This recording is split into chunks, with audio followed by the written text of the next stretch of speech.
राजनाथ सिंह ने ये बयान दोनों सदनों में दिया और सदन में बोलने के पहले उन्होंने एक मीटिंग भी की थी जिसमें कि national security adviser Ajit Doval, उनके साथ तीनों सेनाओं के जो प्रमुख थे, प्रधानमंत्री जी के साथ मीटिंग की और उनको ब्रीफ किया गया कि आखिर ये ट्रांसग्रेशन कैसे हुआ।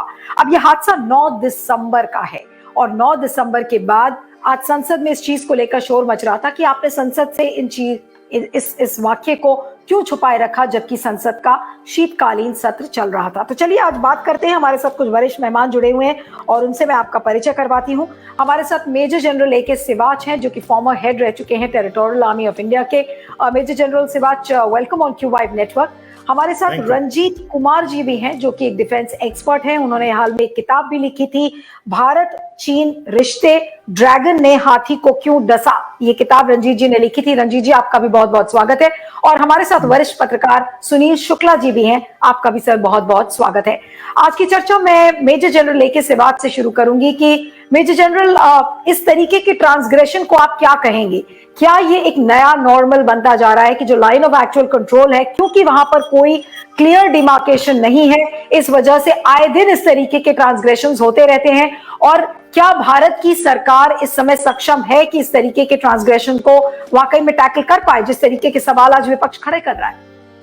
हाँ बिल्कुल। देखो नीलू, ये समझना पड़ेगा कि सच्चाई यह है कि भारत और चीन के बीच में करीब करीब 3500 किलोमीटर की लाइन ऑफ एक्चुअल कंट्रोल है।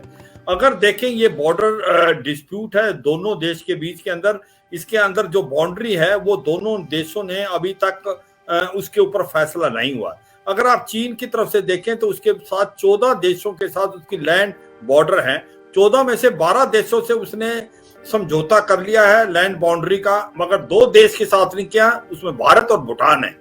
तो कहीं ना कहीं भारत के साथ वो लैंड डिस्प्यूट, जो लैंड बाउंड्री को फाइनलाइज नहीं करना चाहता, वो भारत को अंडर प्रेशर डालना चाहता है। ये हमें समझना पड़ेगा। और किसी हद तक वो भूटान से कोई ना कोई बातचीत कर रहा है जिससे वो उससे समझौता करे और भारत अकेला रह जाए। अब मैं बताता हूं कि जो होता क्या है, क्योंकि मैं लद्दाख में भी रह चुका हूं चीफ ऑफ स्टाफ, जहां पर ज्यादा हरकतें हुई। मैं इस सेक्टर में भी बटालियन कमांड की है। कुछ एक एरिया ऑफ डिफरेंट परसेप्शन होते हैं। हम सोचते हैं कि हमारी जो लाइन ऑफ कंट्रोल है वो यहां तक है, चीन समझता है उनकी जो लाइन ऑफ एक्चुअल कंट्रोल यहां तक है। तो दोनों एक दूसरे के इलाके में जाके पेट्रोल करते हैं, ऐसा भी होता है। और ये मानना पड़ेगा क्योंकि वहां पर ईयर मार्क नहीं है कि बाउंड्री कहां से जा रही है। मगर अरुणाचल प्रदेश के अंदर जो बाउंड्री है उसमें इतनी ज्यादा प्रॉब्लम नहीं है। उसकी वजह यह है कि क्योंकि वहां पर जो मैकमोहन लाइन को फॉलो किया जाता है, मैकमोहन लाइन वाटरशेड प्रिंसिपल को फॉलो करती है। मगर उसके बावजूद भी वहां पर एरिया ऑफ डिफरिंग परसेप्शन तो है। अब मैं ये बताऊंगा कि ये इलाका क्यों इंपॉर्टेंट है, तवांग का और यांगसे का। हमें सब पता है कि तवांग एक पॉलिटिकल हब सेंटर है, बुद्धिज्म का एक प्रकार से आपको मक्का है।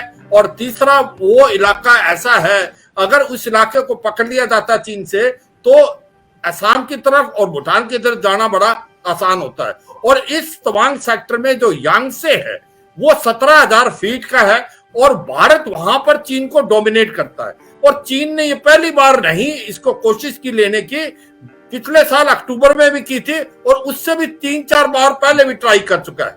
और अब उसको लग रहा था कि भारत इतना चौकन्ना नहीं होगा, सर्दियां आ रखी हैं, ऐसा मौका बहुत अच्छा है। उसकी वजह यह है कि आज चीन के अंदर इकोनॉमिक कंडीशन अच्छी नहीं है। वहां पर कोविड-19 को रिजॉल्व नहीं कर पाए हैं। जीरो कोविड पॉलिसी के अगेंस्ट लोग प्रोटेस्ट कर रहे हैं, सड़कों पे आ रहे हैं। और इसी प्रकार से वहां जो इन्फ्लेशन रेट डबल फिगर में है, उनकी सप्लाई चेन वहां से हट के इंडोनेशिया, वियतनाम, भारत आ रही है। और इसमें शी जिनपिंग अंडर प्रेशर है और मुझे लगता है वो डाइवर्ट करना चाहते हैं अटेंशन पब्लिक की। उसके बाद 2 ऑप्शन है, या तो वो कुछ ताइवान की तरफ करें या वो भारत की तरफ करें। अगर वो ताइवान की तरफ करते हैं, वहां पर अमेरिका ने साउथ चाइना सी में 2 एयरक्राफ्ट कैरियर ग्रुप रखे हुए हैं, यूएसएस निम्ति जो यूएसएस रोनाल्ड रेगन। वो समझते हैं कि हो सकता है भारत की तरफ किया जाए और उससे पूरे पब्लिक की अटेंशन डाइवर्ट करें। तो वो 9 तारीख को 300 आदमी। अब ये समझना पड़ेगा, क्या ये सोची समझी साजिश है या ये इल प्लान है? मैं कहूंगा ये सोची समझी साजिश है। इसकी उसने तैयारी की है क्योंकि जो 300 के करीब पेट्रोल कोई 300 के करीब नहीं होती, 15-20 की होती है। इसका मतलब ये आयरन बैटन थे इनके पास, वुडन क्लब थे जिनके अंदर नेल लगे हुए थे, इनके पास गन थी जो कि लेजर गन है, उसके साथ आए और उन्होंने ये सोचा कि यहाँ पर स्ट्रेंथ जो होगी एक प्लेटून के करीब होगी, हम उनके ऊपर हावी हो जाएंगे और इस पोस्ट को कब्जा कर लेंगे और अपनी लाइन ऑफ एक्चुअल कंट्रोल जो है बदल देंगे। मगर उनको ये सरप्राइज लगा कि भारत की फौज चौकन्नी थी और उसको पीछे धकेला गया, दोनों तरफ मुठभेड़ हुई। हमारे 6 जवान जो हैं उनको चोट लगी, पर 20 से ज्यादा जवानों को, चीन के वालों को काफी जोरों से चोट लगी।